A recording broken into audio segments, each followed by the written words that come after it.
¿Qué hay? Bienvenidos a un nuevo video de El Profe Nectalí. En esta oportunidad voy a hacer este video con la intención de compartir con ustedes algunas de mis reflexiones con respecto a la educación. Porque aunque soy profesor de matemática y física, sobre todo soy docente. Y siempre pienso en el proceso de docente desde todo punto de vista. Me gusta siempre pensar de forma global. Y a propósito de la, el encierro y el uso de la educación virtual, una de las primeras preguntas que podría hacerme es que si la educación virtual es una moda o es tecnología. Es decir, ¿será que lo estamos haciendo obligados o tenemos la motivación para hacerlo, para mejorar nuestra labor docente diaria? Por ejemplo, yo tengo aproximadamente unos 15 años siendo profesor en el área de matemática y física y siempre me ha inquietado de complementar mi labor física en el aula con el uso de el correo electrónico, de el Facebook, de el uso de grupos de WhatsApp, el uso de videos. Siempre me ha inquietado y mientras estuve eh, desempeñándome como profesor en Venezuela, pues era bastante difícil. De hecho, encontré muchos obstáculos de parte de mis colegas profesores, de parte de mis estudiantes y, por supuesto, de parte de representantes, porque realmente no todos estamos en igualdad de condiciones. Si un deber era colocarle un video a todo el mundo, pues habría personas que no tendrían un teléfono celular para grabar un video. Eh, entonces, dentro de esas cosas, me gustaría, por ejemplo, hacer ver que los estudiantes, en la mayoría de los casos, saben mucho más del uso de las herramientas tecnológicas, de los recursos telemáticos, que nosotros como docentes. Entonces, deberíamos más bien preguntarle a ellos qué podemos hacer. No decirle nosotros qué podemos hacer con estos recursos, sino preguntarle a ellos qué se puede hacer en base a nuestra planificación de contenido académico. Desde, por supuesto, nuestro ámbito, el de historia, el de geografía, el de biología, el de matemáticas, la educación física. Y precisamente porque al menos mis dos hijos, solo uno de ellos está teniendo clase de forma virtual. Y casualmente el que está dando clase de forma virtual es el profesor de educación física. Porque los demás docentes lo único que me hacen es le envían los deberes por grupos de WhatsApp, envían los deberes y esperan a entregar esos deberes. Reciben los deberes, los corrigen y ya. Pero no hay clase virtual. Es decir, tal cosa no existe, al menos en mis dos hijos. Sí sé que hay algunos colegas que están utilizando algunas plataformas educativas, utilizan Zoom, utilizan los recursos que muestra Google, y es bastante importante. Entonces, en vista de eso, hay algunas cosas que he escrito que me gustaría compartir. Por ejemplo, la primera es mirar hacia adelante.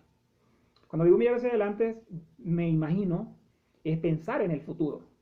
Es decir, en estos momentos estamos así, pero ¿cómo estaremos en el futuro dentro de 15, 20, 30 años? Y esto es muy importante porque para mirar al futuro en 20 años tenemos que crear cultura. Otra cosa es que debemos hacer de la educación tarea de todos. Cuando digo tarea de todos no es una etiqueta, no es un eslogan. Me refiero a que todo el país debe abocarse a educarse. Pero cuando digo educarse, quiero ser bastante claro en esto. No me refiero a la educación formal, me refiero a educarse.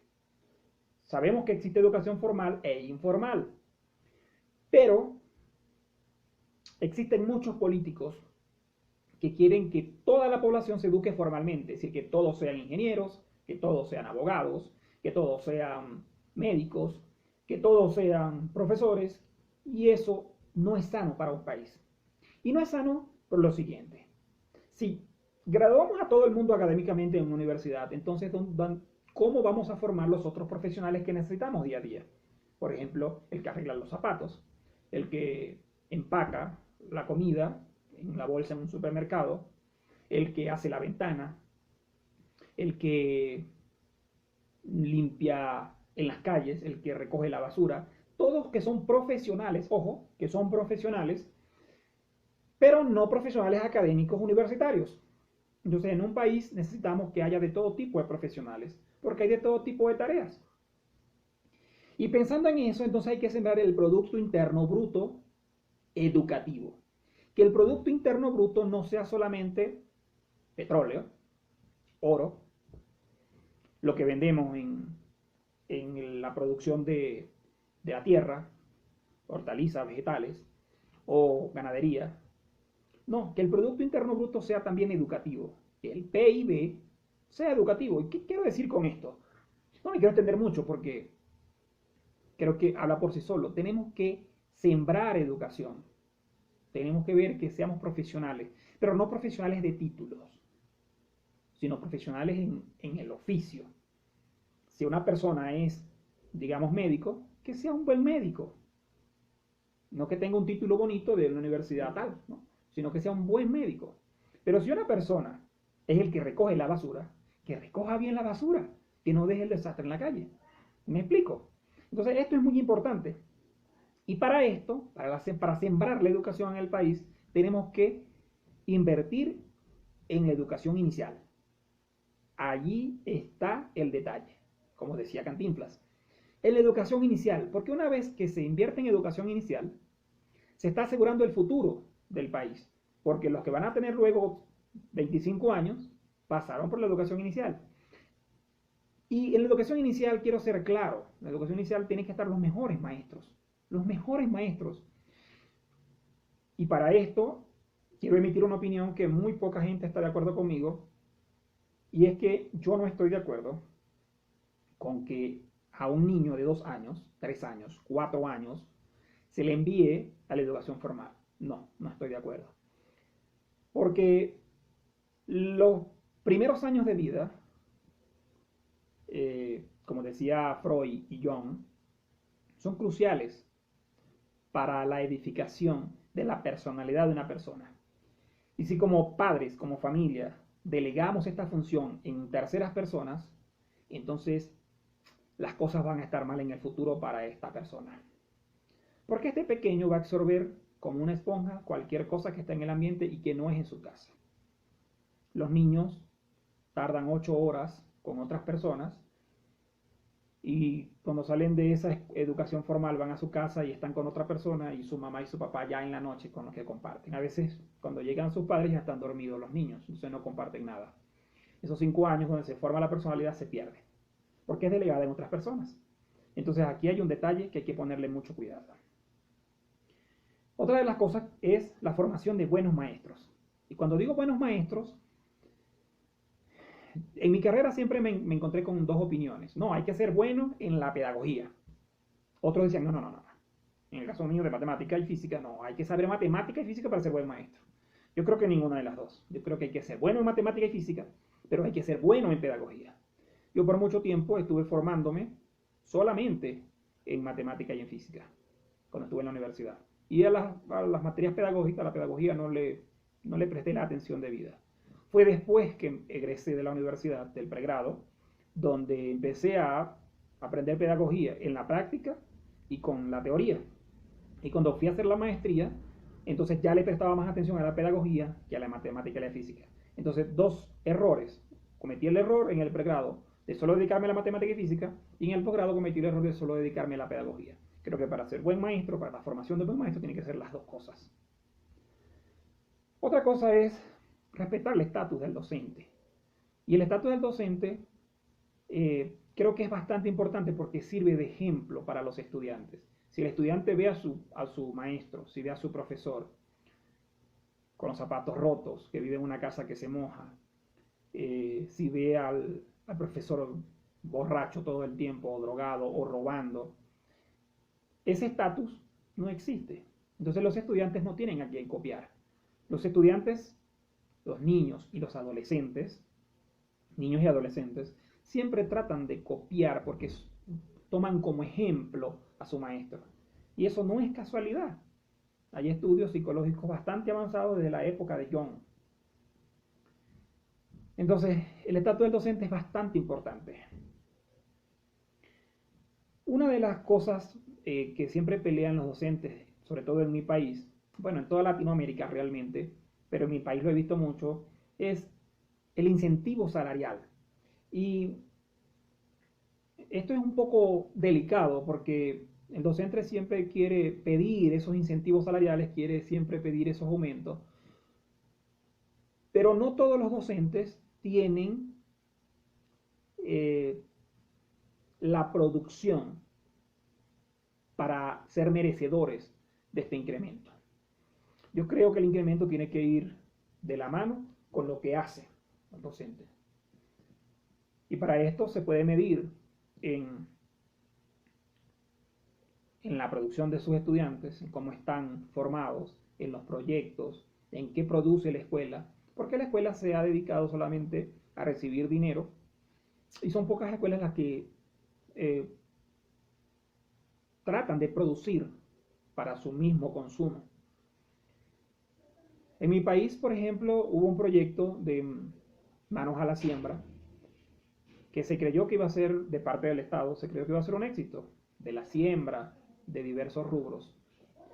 Pero el error está en que la producción debe ser en menor escala, debe ser en pequeñas porciones para enseñar al estudiante de dónde vienen esos rubros, pero no para vivir de eso, no una producción industrial, porque la producción industrial tiene que estar en manos de empresas, tiene que estar en manos de los campesinos, que son los que saben de eso. Pero la escuela puede producir otras cosas en pequeñas escalas y venderlas entre los padres, entre los vecinos, para producir también un poco de dinero. Y ese dinero puede repartirse entre los estudiantes y los docentes. De esa manera puede sentirse un poco mejor y el incentivo salarial vendría de forma indirecta, vendría de forma diferente y probablemente fuera un poco más significativo. En ese sentido, pues para que esto funcione tendría que haber una cultura familiar educativa. Cuando me refiero a esto, lo que quiero decir es que en la familia debe crearse la cultura de educación. Y en la cultura de educación no es solamente hacer los deberes, las tareas que envían de la escuela, sino crear algunas condiciones para que los niños aprendan a leer un libro, para que les guste un libro, para que les guste la filosofía, para que escuchen música, para que pinten, para que se ejerciten. Esa cultura de educación tiene que ir un poco más allá de la escuela. Esto tiene que ser entonces una forma de pensar. Por ejemplo, en mi caso, yo siempre he tratado de que en mi casa pues se lea, que siempre hay libros, siempre haya libros, siempre se lea un cuento antes de dormir, siempre consultar, no sabemos algo, vamos a consultarlo en el libro, en internet. Y esa es la forma de investigar, de conocer cosas. No sabemos algo, vamos a investigarlo. Si no sabemos algo, no lo repitamos. Desde ese punto de vista, pues creo que se puede crear cultura. Una cosa muy importante que también escribí es romper el aislamiento.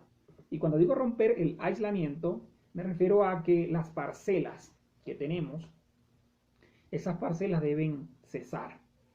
Por ejemplo, he sabido que en los sistemas educativos asiáticos y parte de los europeos utilizan profesionales del exterior, pues, profesionales internacionales, para que sean veedores del proceso educativo y se miden en lo que llamamos las pruebas PISA. Lamentablemente, países como Venezuela se han retirado de las pruebas PISA porque algunos argumentan, algunos del gobierno argumentan que no estamos en igualdad de condiciones que los demás. Claro, obviamente eso es cierto, pero la solución no es retirarnos, la solución es formarnos para poder competir, para poder estar en un estatus educativo internacional. Que si no somos los primeros, por lo menos no seamos los últimos o excluidos. Porque si no nos comparamos con los demás, no podemos saber cómo estamos. Si nos aislamos, no podemos saber si lo estamos haciendo bien. Lamentablemente, medir es comparar. Y para medirnos tenemos que compararnos a ver qué están haciendo los demás, cómo lo estoy haciendo yo y qué puedo hacer para mejorar.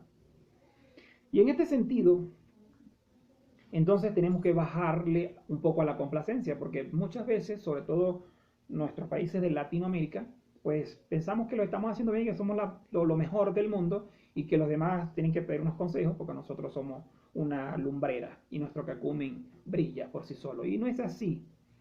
Yo creo que tenemos que bajarle la complacencia, tenemos que bajarnos de esa nube, tenemos mucho que aprender de los demás. Tenemos que brindar, sí, pero tenemos mucho que aprender de los demás.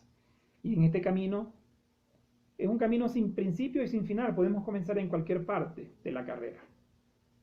Y para esto, entonces, para romper el aislamiento, tenemos que entonces empezar con la educación internacional. Tenemos que tratar de apuntar a la educación internacional. Claro, con esto no estoy diciendo bachillerato internacional. Estoy hablando de que tenemos que conocer otras culturas y que nos conozcan a nosotros. Tenemos que tratar de colocarle a los niños, a los adolescentes, que estudien cosas de otros países y invitar. Eso me recuerda a esto que todavía existe, que es el intercambio educativo, de enviar a una persona para un lugar y de ese lugar a este. Eso me parece bastante importante porque hay una mezcla de culturas. Y cuando mezclamos las culturas, siempre sale algo bueno. Ojo, cuando mezclamos, no cuando una cultura arropa a la otra, como ha sucedido en muchos países de mi Latinoamérica. Sobre todo en la cultura estadounidense o la cultura, digamos, china. Ahora muy de moda la cultura rusa y árabe, que aplasta las culturas de Latinoamérica. ¿Por qué? Porque no hay un intercambio, no es una educación internacional, lo que estamos haciendo es simplemente importando las costumbres de los demás. Y eso me parece que no tiene ningún provecho. Por otro lado, tampoco, cuando uno sale de su país, va a otro país y quiere imponer la cultura. Llega uno y quiere decir, no, es que mi país es mejor, en mi país es más grande, en mi país es más bonito, y quiere imponer la cultura, ustedes no saben hablar y todo lo demás. Eso no debe ser. El intercambio cultural es lo que nos va a dar una educación internacional. Entonces, bueno, hasta aquí algunas de las reflexiones que quería compartir con ustedes. Si tienen algún comentario con respecto a mis ideas, me gustaría saberlas. Pueden escribirme debajo en los comentarios o pueden pedirme algún comentario, hacer alguna pregunta a través de mi correo electrónico nectalifuenmayor@gmail.com, o pueden buscarme en Instagram como nectalifuenmayor. Pueden buscarme en Twitter como @nectali85, o simplemente escribir en el YouTube. Y estoy activo por todas las cuentas. Me gustaría compartir con ustedes. Una de mis pasiones como docente ha sido, y creo que será siempre, la discusión de saberes. Creo que en la discusión de saberes es que hay la producción de conocimientos. Cuando damos por sentado algo, estamos siendo bastante complacientes. Cuando damos por sentado algo, estamos siendo bastante obtusos de pensamiento. Creo que una de las cosas que debemos enseñarle a nuestros estudiantes es a dudar. Dudar incluso de lo que nosotros decimos. Una de las cosas que yo tengo siempre es dudar de lo que yo mismo creo que sé. Nos vemos en la próxima, espero sus comentarios.